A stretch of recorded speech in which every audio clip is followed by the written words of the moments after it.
So this guy's a total fraud who ends up killing people with bombs.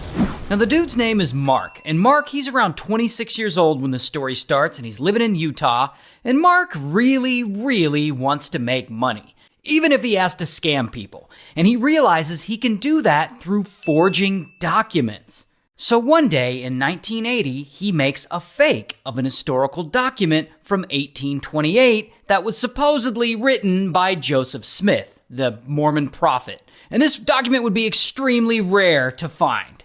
And so he makes a forgery of it, and he pretends that he found it folded up in an old King James Bible. Then, I guess he takes it to the Mormon church leaders, and he's like, I found this very old, important Mormon document. And the Mormon church buys it from him for $20,000. And this is like a big deal to the church. Like, they make a public announcement of it, that this very special historical document has been found. And Mark is watching all this go down, and he's like, oh shit, they fell for it. I gotta do this again. And so he drops out of college, and he becomes a rare document collector, which is, I guess that's a real thing. And he starts forging all kinds of historically significant documents and selling them to people. And he goes all out, making these things look legit. Like, he'll age the paper with ammonia, he'll practice the handwriting and signatures over and over again, and he forges letters from Paul Revere and fakes letters from George Washington and fakes letters from Mark Twain. He even makes a whole ass poem written by Emily Dickinson. It's a total fake. He'll pretend to discover documents signed by the same guys who signed the Declaration of Independence. Again, all fake. But then, in 1981, he fucks with the Mormon church again.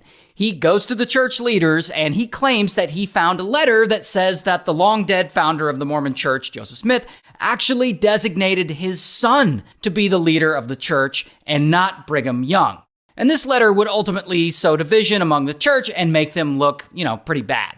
And so, kaboom, he makes another 20 grand selling that. 3 years later, in 1984, he forges yet another Mormon letter, and he sells it to a collector for $40,000. He actually ends up selling quite a bit of fake documents to the Mormon church specifically. By some counts, he sold them 48. I guess they just believe whatever he was telling them. And so anyway, Mark keeps going. He keeps doing this for years. He's traveling around the world selling fake documents that he just made up to a bunch of people, and he becomes kind of famous in his field. They write about him in Time magazine, they write about him in the New York Times.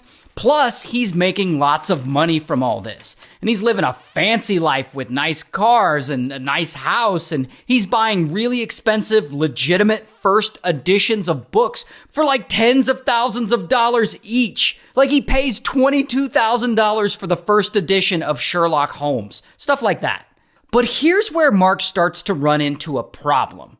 He essentially starts conning people into investing in him, saying that if you give me a bunch of money, then I'll finally have the resources to look for and find you this really old document. And they do. People start investing in him. But eventually, he can't forge the amount of documents that he's claiming to find. So over time, investors start asking for their money. They want a return on their investment. But Mark doesn't have it. So he'll just pay them off with money from new investors. Basically, he turns this rare document search into one big Ponzi scheme. And so he keeps conning investors. And eventually, by 1985, his debts from this Ponzi scheme get up to $1.1 million. And there's no way he's going to be able to pay back all of these people. But here's where it gets really crazy. Mark comes up with a new idea. He's going to scam the Library of Congress, which is the United States National Library and the largest library in the world. So he goes to the staff of the Library of Congress and he tells them that he's uncovered a copy of Oath of a Free Man, which is historically the first document ever printed in the United States. It's extremely rare and from 1639. And only 50 copies were ever made, but none of them exist today. Well, Mark, he forges a copy of one. Here's his fake copy. And he claims that he found it in a random bookstore in New York, and he offers to sell it to the federal government for $1.5 million. So if he sells this, he's not only going to be rich, but he's going to be able to pay back all his investors. And so the government agrees to this price. However, they want to do further testing to determine the document's authenticity. And this further testing is taking a while, and it keeps pushing back the sale. Meanwhile, Mark is trying to scam the Mormon church again. I guess he just finds them really gullible, because he needs to pay back those investors. This time, he's trying to sell the Mormons a collection of historical documents that would make them look bad. But this time, he screws up, because this collection of historical documents he claims to have is huge. And a huge collection like that would take him a really long time to forge. So there's no way he's going to be able to do it. And the Mormon church, they don't want unfavorable stuff to come out about their history. So now they're in negotiations with Mark to buy these documents from him so that they can lock them away so that no one will ever see them. And all of this is taking a while. It's taking too long. And by this point, the investors, they're getting impatient. And he really needs to buy himself some time. And so he decides to create a distraction and murder some people with some homemade bombs.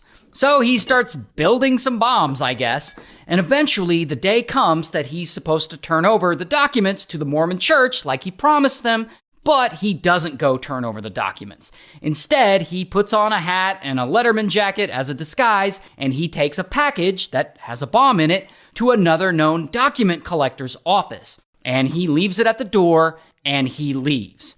Sometime later, the document collector comes to pick up the package left at the door, and kaboom! It explodes, and he unfortunately dies, and this also injures a secretary who was nearby. That same day, he plants another bomb in someone else's yard, and someone comes along and picks it up, and kaboom! It explodes too. And it unalives the wife of someone connected to the document collecting business. And I'm not sure if this bomb was actually meant for her, but unfortunately, it got her. Now, this next part gets really weird. The next day, he builds yet another bomb, and he puts it in his own car. Then he intentionally gets into that car, and kaboom! The whole thing explodes, and Mark, he goes flying out of the vehicle. But he doesn't die. Somehow, he survives. Now, why did he blow himself up? Well, some theories say that he was trying to throw off police's suspicion, while he claims he was trying to unalive himself. Either way, he blew himself up. And so the police, they come talk to him, and he starts bullshitting them and saying that he was minding his own business and that he opened the door to his car and suddenly a package fell out, and when he reached down to get it, kaboom, the bomb exploded. However, when the police investigate the crime scene, it's very clear the bomb exploded in the front seat of the car, not on the ground outside, which means that Mark was inside the car at the time. And so police are like, this motherfucker's lying to us. And because of that, they get suspicious of Mark and they start looking into him, and they find out about all this money he owes investors and about his plans to sell this massive document collection to the Mormon church. Then they start looking into some of the documents that he had sold, and they finally figure out that they're all fake. And so, bam, Mark is arrested. Here's his mugshot. And ultimately, he ends up taking a plea deal, and he gets sentenced to 5 years to life in prison.